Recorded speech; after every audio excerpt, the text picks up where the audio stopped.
Shalom, irmãos, em tempos de angústia vamos falar de esperança. Nós vamos continuar a série A Guerra das Descendências.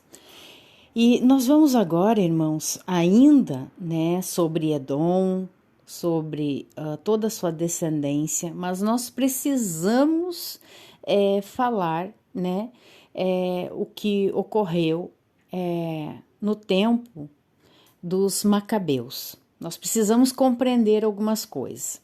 Mas a princípio eu quero mostrar para vocês o que está no livro de Neemias, no capítulo 9, verso 1, o arrependimento e confissão do pecado. Ora, no 24º dia deste mês, os filhos de Israel estavam reunidos em jejum e com roupas de saco e terra sobre eles.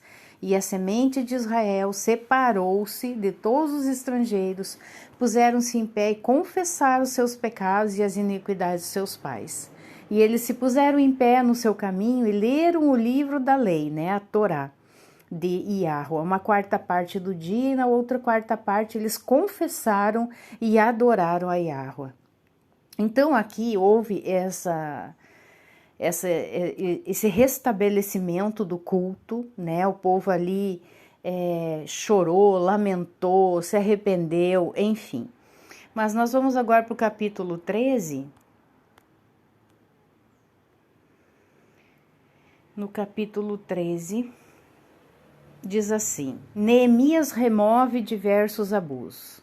Naquele dia eles leram o livro de Moisés aos ouvidos do povo e achou-se escrito que o Amonita e o Moabita não deveriam jamais entrar na congregação de Yahweh, porque eles não atenderam os filhos de Israel com pão e com água, mas contra eles contrataram Balaão, para que ele pudesse lhes amaldiçoar. Todavia o nosso Deus tornou a maldição em bênção. Ora, sucedeu quando eles tinham ouvido a Torá, que eles se separaram de Israel e se misturaram à multidão. E diante disso, Eliasabe, eu acho que é o nome, o sacerdote, tendo a supervisão da câmara da casa do nosso Deus, estava aliado a Tobias. E ele havia lhe preparado uma grande câmara, onde anteriormente eles lançavam as ofertas de carne, o incenso e os vasos e os dízimos do milho, o vinho novo e o azeite, os quais foram ordenados a serem dados aos levitas, aos cantores, aos porteiros e as ofertas dos sacerdotes. Em todo esse tempo, porém, eu não estava em Jerusalém, porque no 32º ano de Astarxerxes, rei de Babilônia, adentrei eu ao rei, e depois de certos dias obtive licença da parte do rei. E vim até Jerusalém e entendi o mal que Eliasabe fizera para Tobias, ao lhe preparar uma câmara nos átrios da casa de Deus. Isto me angustiou muito, por isto lancei todos os utensílios da casa de Tobias fora da câmara. Então, por minha ordem, limparam as câmaras, e para lá eu trouxe de volta os vasos da casa de Deus, com a oferta de carne e o incenso. E eu percebi que as porções dos levitas não haviam sido entregues a eles, porquanto os levitas e os cantores que faziam a obra haviam fugido, cada um para o seu campo. Então eu contendi com os governantes e disse: por que a casa de Deus está abandonada? E eu reuni a todos e coloquei-o nos seus lugares. Então todo o Judá trouxe o dízimo do milho, do vinho novo e do óleo aos celeiros. E eu fiz tesoureiros sobre os celeiros, Selemias, sacerdote, Zadok, o escriba, e dos levitas Pedaías. E próximo a eles estava Hanã, o filho de Zacur, o filho de Matanias, porque se tinham achado fiéis. E o seu ofício era distribuir aos seus irmãos. Lembra-te de mim, ó Deus meu, acerca disso, e não apagues as boas obras que eu tenho feito para a casa do meu Deus e para os seus ofícios. Naqueles dias eu vi em Judá alguns pisoteando lagares no Shabat, e trazendo feixes que carregavam sobre os jumentos, como também vinho, uvas e figos, e toda sorte de cargas, as quais eles traziam para Jerusalém no dia do Shabat, e eu testifiquei contra eles no dia em que vendiam mantimentos. Também habitavam ali homens de Tiro, os quais traziam peixes e toda sorte de mercadorias, e vendiam no Shabat para os filhos de Judá em Jerusalém. Então contendi com os nobres de Judá e lhes disse: que maldade é esta que fazeis profanando o dia do Shabat? Não fizeram assim os vossos pais, e não trouxe o nosso Deus este mal sobre nós e sobre esta cidade? Todavia trazeis mais ira sobre Israel ao profanares o Shabat. E sucedeu que, quando os portões de Jerusalém começaram a ficar escuros antes do Shabat, eu ordenei que os portões fossem fechados e instruí que não fossem abertos até passar o Shabat. E alguns dos meus servos se puseram junto aos portões para que nenhuma carga entrasse no dia do Shabat. Assim os mercadores e vendedores de toda a mercadoria se alojavam fora de Jerusalém, uma ou duas vezes. Então eu testifiquei contra eles e disse-lhes: por que vos alojeis próximo da muralha? Se outra vez o fizerdes, lançarei mão sobre vós. Daquela hora em diante eles não vieram mais no Shabat. E eu ordenei aos levitas que eles deveriam se purificar e que deveriam vir e guardar os portões para santificar o dia do Shabat. Lembra-te de mim, ó Deus meu, acerca disso e poupa-me de acordo com a grandeza da tua misericórdia. Naqueles dias vi também os judeus que haviam se casado com esposas de Asdod, de Amon e de Moabe, e os seus filhos falavam metade na fala de Asdod e não conseguiam falar na língua dos judeus, mas de acordo com a língua de cada povo. E eu contendi com eles, e os amaldiçoei e feri alguns deles, arranquei-lhes os cabelos, e fiz com que eles jurassem por Deus, dizendo: vós não dareis as vossas filhas aos filhos deles, tampouco tomareis as filhas deles para os vossos filhos ou para vós mesmos. Não pecou Salomão, rei de Israel, por estas coisas? Todavia, entre muitas nações não havia rei como ele que fosse amado pelo seu Deus, e Deus o fez rei sobre todo Israel, contudo as mulheres estrangeiras o fizeram pecar. Então atentaremos a vós para fazer todo este grande mal, para transgredir contra o nosso Deus, ao vos casardes com esposas estrangeiras? E um dos filhos de Joiada, o filho de Eliasabe, o sumo sacerdote, era genro de Sambalate, o horonita. Por isso eu o afugentei de mim. Lembra-te deles, ó Deus meu, pois contaminaram o sacerdócio e o pacto do sacerdócio e dos levitas. Assim eu os purifiquei de todos os estrangeiros e indiquei os guardas dos sacerdotes e dos levitas, cada um na sua ocupação, e para a oferta de lenha nos tempos determinados e para os primeiros frutos. Lembra-te de mim, ó Deus meu, para o bem. Então, por que eu estou lendo isso? Porque o povo de Israel, como eu já falei no outro vídeo, ele facilmente fica apostatado do Todo-Poderoso. Então, quando um líder, né, ele está à frente e que está ali presente com o povo, eles ainda conseguem manter, né, eles ali na rédea curta. Mas quando esse líder se ausenta por algum motivo, eles simplesmente se soltam. É como se fosse ali um cavalo atado numa árvore e de repente ele se solta e sai a galopar loucamente por um campo, né? Então assim é o povo de Israel. Assim aconteceu ao longo de toda a história, né? E por isso nós vamos adentrar no livro de Macabeus agora, porque o livro de Neemias, ele tem um vácuo aí, né? Depois ali fica esse escrito dos Macabeus, né? Por esse tempo. Então é isso que nós vamos ler para nós entendermos como que, principalmente com relação ao sacerdócio, irmãos, tá? Como é que se corrompeu isso? E como que isso se manteve corrompido lá no tempo de Yahushua, né? Quando ele esteve ali diante daqueles líderes, né, religiosos, que ele chamou de raça de víboras, né? Então nós temos que entender toda essa sequência da história para que a gente possa compreender. Então nós vamos lá para Macabeus. Eu não vou ler todo o livro de Macabeus, eu vou ler o início, que é bem importante, e depois nós vamos salteando ele, tá? Então, o primeiro livro dos Macabeus, né? Sabemos que o livro dos Macabeus, o primeiro e o segundo, eles estão somente na Bíblia Católica, na Bíblia de Jerusalém, né? Então, nas outras versões ele não se encontra. Então, vamos ler. Alexandre e os Diádocos.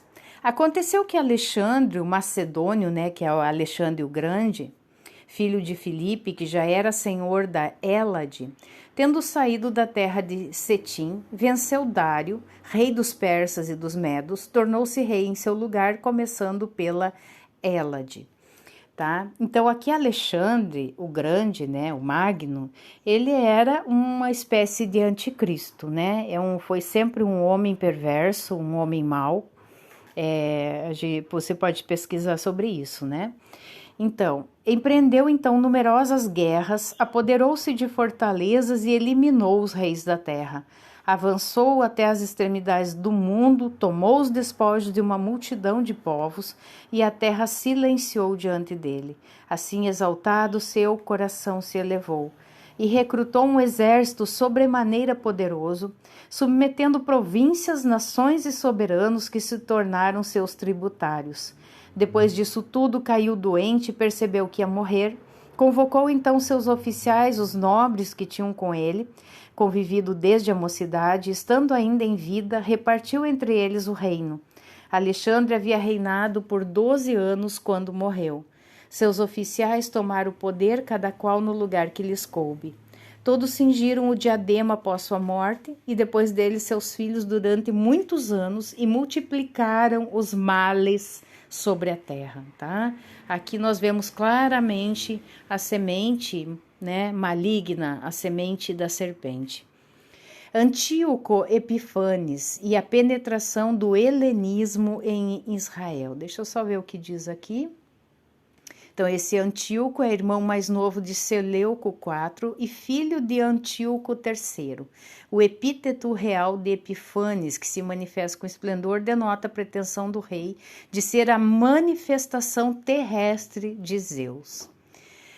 Então, dele saiu aquele rebento ímpio, Antíoco Epifanes, filho do rei Antíoco. Ele tinha estado em Roma como refém e se tornara rei no ano 137 da dominação dos gregos. Por esses dias apareceu em Israel uma geração de perversos, vamos ver o que está escrito aqui, transgressores da lei, filhos de Belial, né? Então aqui a gente vê claramente, né, essa semente maldita, que seduziram a muitos com estas palavras: vamos, façamos aliança com as nações circunvizinhas, pois muitos males caíram sobre nós desde que delas nos separamos. Agradou-lhes tal modo de falar, e alguns dentre o povo apressaram-se em ir ter com o rei, o qual lhes deu autorização para observarem os preceitos dos gentios, né, dos goim. Construíram então em Jerusalém uma praça de esportes, né, que na verdade essas praças de esportes, né, eram coisas bem animalescas, né, coisas assim bem que não era de acordo com a vontade do Eterno, né? Então, é tudo segundo o costume das nações. Restabeleceram seus prepúcios e renegaram a aliança sagrada. Assim, associaram-se aos gentios e se venderam para fazer o mal.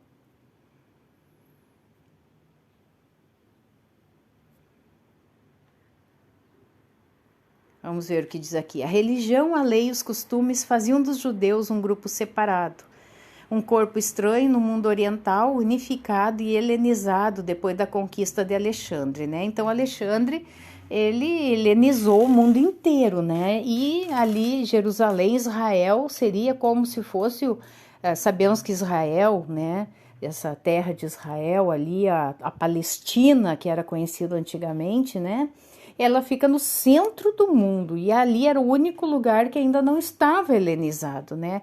O que é essa cultura grega, né? Essa cultura pagã, né? Então, a assimilação que dava as vantagens humanas da nova civilização não podia ser feita sem se quebrarem os quadros que asseguravam a fidelidade à lei. Então, só poderia haver a helenização se a Torá fosse totalmente quebrada, né?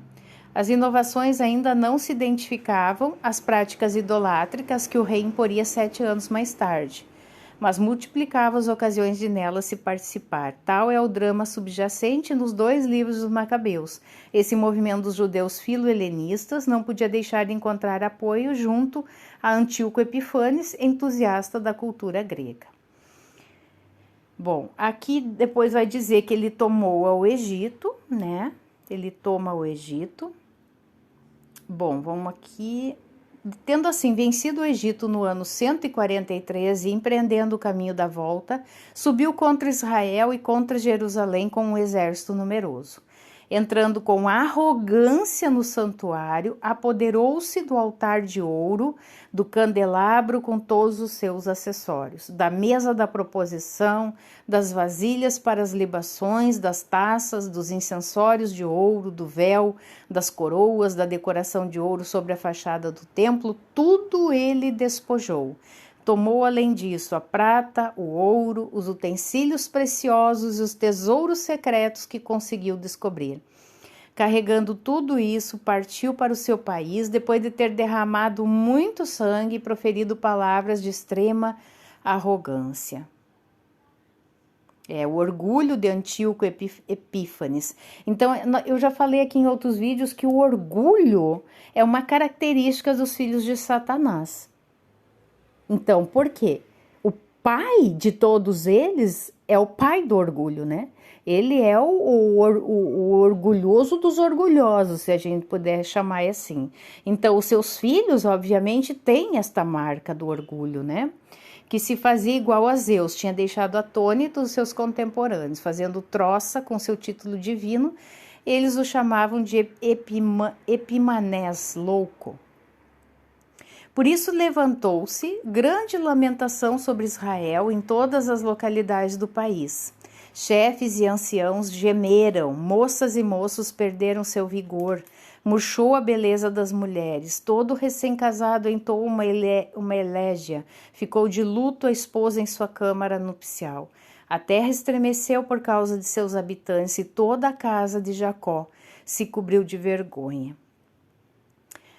2 anos depois, o rei enviou para as cidades de Judá o Misarca, que veio a Jerusalém com um grande exército.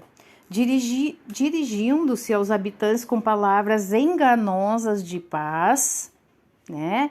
Enganosas, mentirosas de paz, ganhou-lhes a confiança e de repente caiu sobre a cidade, golpeou-a duramente e chacinou a muitos de Israel. Saqueada a cidade, entregou-as às chamas e destruiu-lhes as casas e as muralhas. Levaram prisioneiras as mulheres e as crianças e apoderaram-se do gado. Então reconstruíram a cidade de Davi, dotando-a de grande e sólida muralha e de torres fortificadas, e dela fizeram a sua cidadela. Presta atenção nisso, irmãos. Eles reconstruíram a cidade de Davi, dotando-a de grande e sólida muralha, de torres fortificadas, e dela fizeram a sua cidadela. Vamos ver o que está escrito aqui.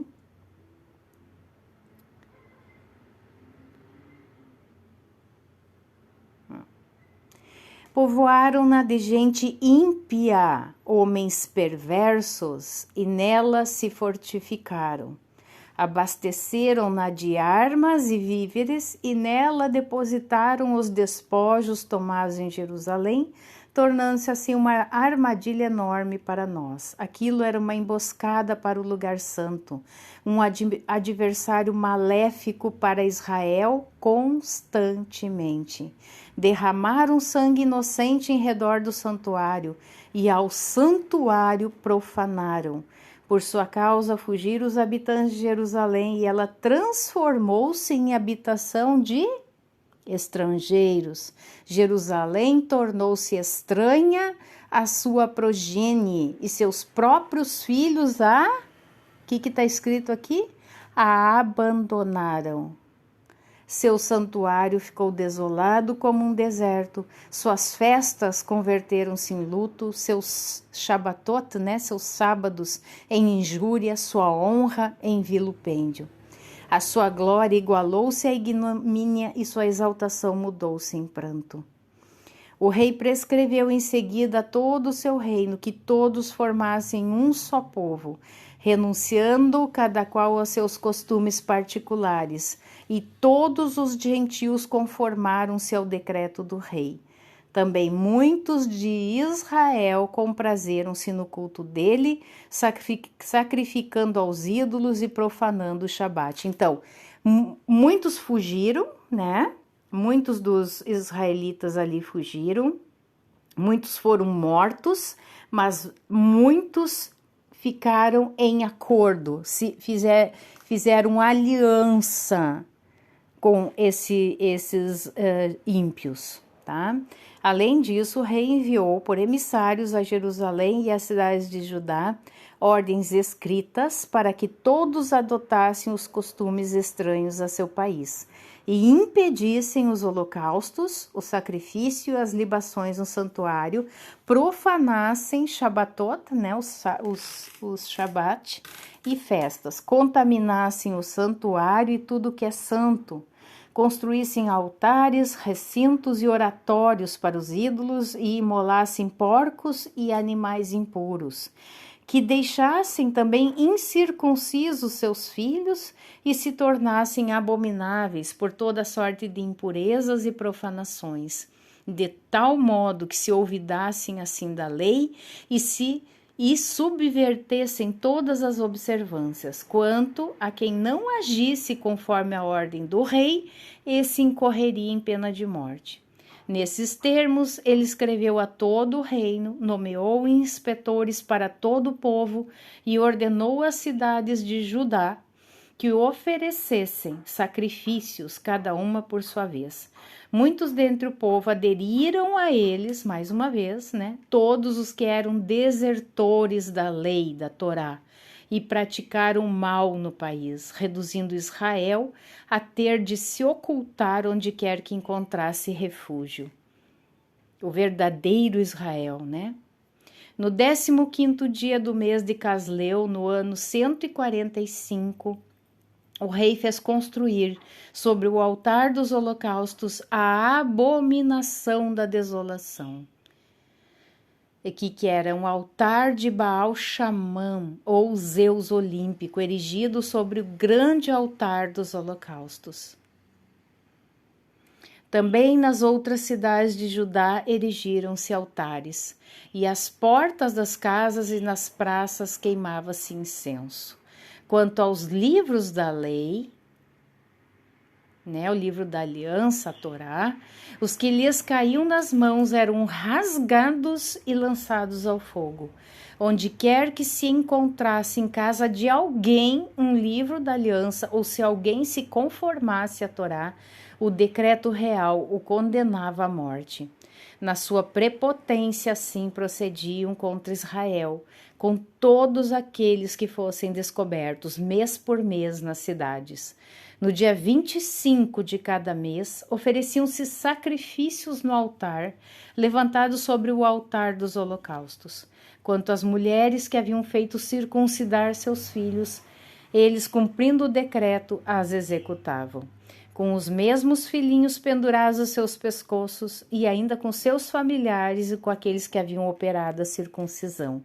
Apesar de tudo, muitos em Israel ficaram firmes e se mostraram irredutíveis em não comerem nada de impuro. Aceitaram antes de morrer que contaminar-se com os alimentos e profanar a aliança sagrada, como de fato morreram. Foi sobremaneira grande a ira que se abateu sobre Israel. O capítulo 2. Matatias desencadeia a Guerra Santa.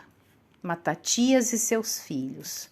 Naqueles dias, Matatias, filho de João, filho de Simeão, sacerdote da linhagem de Joiarib, deixa eu ver aqui o que é, chefe da primeira das 24 classes sacerdotais, a de Gedeías, ancestral dos Oníadas, segundo Joséfo, embora fosse apenas a segunda em 1 Crônicas 24:7. Mas essa preeminência pode ser devida a uma reformulação do texto após o acesso dos macabeus ao sumo sacerdócio. Tinha 5 filhos, né? João, com o cognome de Gadi, Simão, chamado Tassi, Judas, chamada Macabeu, Eleazar, chamado Auarã, e Jonatas, chamado Afus. Ao ver as impiedades que se cometiam em Judá e em Jerusalém, exclamou: ai de mim, porque nasci para contemplar a ruína do meu povo e o pisoteamento da cidade santa, deixando-me estar aqui sentado enquanto ela é entregue à mercê dos inimigos e o santuário ao arbítrio dos estrangeiros? Seu templo tornou-se como um homem aviltado. Os ornatos que faziam a sua glória foram levados como presa, seus filhinhos trucidados nas praças e seus jovens pela espada do inimigo. Qual é a nação que não herdou dos seus tesouros reais ou não se apoderou dos seus despojos? Todos os seus enfeites lhe foram arrebatados e, de livre que era, tornou-se escrava. Eis devastado o nosso lugar santo, a nossa beleza, a nossa glória. Tudo os gentios o profanaram. A que serve ainda viver? E Matatias rasgou suas vestes, o mesmo fazendo seus filhos. Revestiram-se de pano grosseiro e prorromperam em grande pranto. Os emissários do rei, encarregados de forçar a apostasia, vieram à cidade de Modim para procederem aos sacrifícios. Vocês lembram, irmãos, acho que foi no vídeo passado, ou nessa série, né, em algum dos vídeos que eu falei, que toda essa questão, né, do que Israel sofre ataque dos seus inimigos, eu falei ainda no vídeo passado, ainda que eu coloquei hoje, nesse dia, sobre as bênçãos e as maldições, né? Enquanto o povo de Israel está em obediência, ele tem bênçãos. Quando ele começa em desobediência, vem as maldições, né? E o Todo-Poderoso, ele usa os inimigos como uma vara de repreensão, né? Então, já estava ali, como o próprio Neemias, ele já começou a constatar a apostasia do povo. E isso se prolongou, irmãos. Então, bem como disse aqui, muitos se dobraram a essas práticas pagãs helenistas, muitos desse povo, né? E outros poucos não se renderam e morreram fiéis à Torá, né? Então, é isso que nós temos que entender. Esse levante, sempre que tem um levante de um inimigo sobre Israel, é por causa da desobediência. Tá? É uma vara de correção. Então, muitos israelitas aderiram a eles, mas Matatias e seus filhos conservaram-se reunidos à parte. Tomando então a palavra, os emissários do rei disseram a Matatias: tu és um chefe ilustre e de prestígio nesta cidade, apoiado por filhos e parentes. Aproxima-te, pois, por primeiro, para cumprir a ordem do rei, como fizeram todas as nações, bem como os homens de Judá e os que foram deixados em Jerusalém. Assim, tu e teus filhos sereis contado entre os amigos do rei. Olha só, os amigos do rei. Distinção honorífica herdada da corte da Pérsia, comportando vários graus. Os amigos do rei tinham acesso fácil junto ao soberano, que lhes confiava oportunamente certos encargos. Então, na época de Yahushua, toda aquela classe sacerdotal eram amigos do rei. Amigos de quem? De Herodes. Era ou não era? Né? Então, depois nós vamos ver quem foi Herodes, certo? Então, essa amizade, ela tem um preço, irmãos. E o preço é vender a alma. Vender a sua alma para Satã.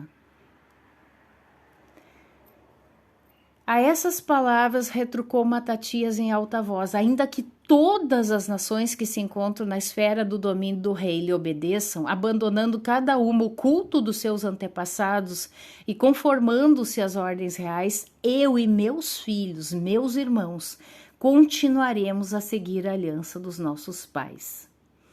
Deus nos livre de abandonar a lei e as tradições. Não daremos ouvido às palavras do rei, desviando-nos de nosso culto para a direita ou para a esquerda. Mal terminou ele de proferir essas palavras, um judeu apresentou-se à vista de todos para sacrificar sobre o altar de Modim, segundo o decreto do rei. Ao ver isso, Matatias inflamou-se de zelo e seus rins estremeceram. Tomado de justa ira, uma ira segundo o julgamento, isto é, conforme a Torá. O zelo pela Torá é característico da piedade da época. No século seguinte, ele tomará uma feição mais política, com o partido dos zelotas. Então, lá no tempo dos zelotes já era uma questão mais política, né? Já não era uma justiça baseada na Torá, né? Na palavra. Ele arremessou-se contra o apóstata e o trucidou sobre o altar. Vocês lembram quem fez isso lá na Torá? Eu vou ver se eu acho aqui para ler para vocês. Só um minuto, irmãos. Números 25. Israel estabeleceu-se em Setim, ou Chitim, né? O povo se entregou à prostituição com as filhas de Moabe. Estas convidaram o povo para os sacrifícios dos seus deuses. O povo comeu e prostrou-se diante dos seus deuses. Estando Israel assim ligado com o Baal de Fegor, ou Baal Peor, a ira de Yahweh se inflamou contra Israel. E Yahweh disse a Moshe: toma todos os chefes do povo, empala-os em face do sol, para Yahweh. Então a ira ardente de Yahweh se afastará de Israel. Moisés disse aos juízes de Israel: mate cada um daqueles dos seus homens que se ligaram a Baal Peor. Eis que chegou um homem dos filhos de Israel, trazendo para junto de seus irmãos esta medianita, sobre os olhos de Moisés e de toda a comunidade dos filhos de Israel, que chorava à entrada da tenda da reunião. Vendo isto, Finéias, filho de Elazar, filho de Arão, o sacerdote, levantou-se do meio da comunidade, tomou uma lança, seguiu o filho de Israel até a alcova e lá transpassou-o pelo ventre, juntamente com a mulher. E a praga que feria os filhos de Israel cessou. Então essa é a justiça baseada na Torá, tá? Então, aqui ele faz então isso, Matatias inflamou-se de zelo e seus rins estremeceram. Tomado de justa ira, ele arremessou-se contra o apóstata e o trucidou sobre o altar. No mesmo instante, matou o emissário do rei que forçava a sacrificar e derribou o altar. Ele agia por zelo pela Torá, do mesmo modo como havia procedido Finéias para com Zambre, filho de Saiu.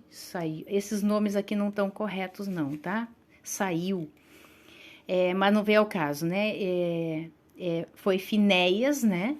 Que fez essa justiça também. A seguir clamou Matatias em alta voz através da cidade: todo que tiver o zelo da Torá e quiser manter firme a aliança, saia após mim.